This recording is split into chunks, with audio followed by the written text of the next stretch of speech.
Alors mon premier contact ça a été par le biais des musées, hein, parce que c'est vrai que de par mon métier j'en visite beaucoup et j'en ai beaucoup visité. Et moi j'ai eu la chance de grandir à Fontainebleau où il y a un grand château, un grand parc. Et c'est en visitant le château que j'ai vraiment découvert l'art ancien et la sculpture en particulier. Alors j'ai plutôt un parcours classique, hein, puisque en fait j'ai fait des études d'histoire, hein, d'abord à l'école des Chartes, hein, et ensuite je voulais absolument devenir conservateur de musée, et donc j'ai fait de l'histoire de l'art à l'école du Louvre et j'ai passé le concours pour être conservateur.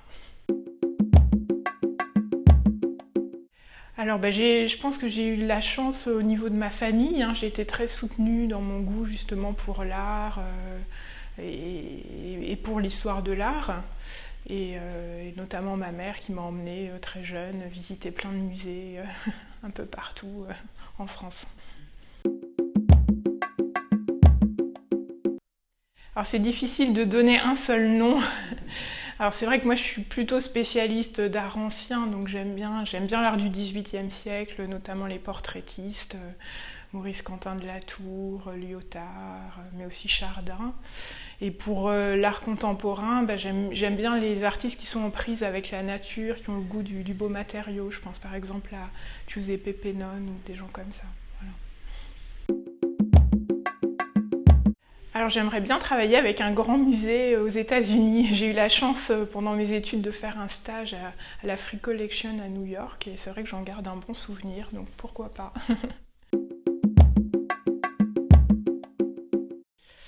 Alors c'est avant tout l'intérêt du sujet hein, qui compte, mais aussi les qualités des gens qui le portent, hein, les qualités humaines. Quand on monte une exposition, c'est important de bien s'entendre avec tous les gens qui participent au projet. Alors j'aurais peut-être choisi un métier juste plus artistique parce que conservateur de musée, on baigne dans l'art tous les jours. Mais c'est vrai qu'on n'est pas soi-même artiste, alors peut-être que j'aurais choisi un métier plus créatif comme architecte. Ou voilà. Alors surtout des projets d'exposition, puisque pour l'année prochaine, par exemple, je prépare un projet d'exposition sur les sculpteurs du travail qui aura lieu au musée Camille Claudel à Nogent-sur-Seine. Et puis au Petit Palais, comme je travaille au Petit Palais, en 2021, on organisera une grande exposition sur l'actrice Sarah Bernard, qui était aussi sculpteur. On le sait, on la connaît comme actrice, mais on sait moins que c'était une très bonne artiste qui a pratiqué la sculpture avec un grand talent. Alors là, je vais vous paraître un petit peu ringarde, mais je ne suis pas sur Instagram, je suis sur Facebook. Mais ça va venir, parce que tout le monde me dit qu'il faut absolument m'y mettre.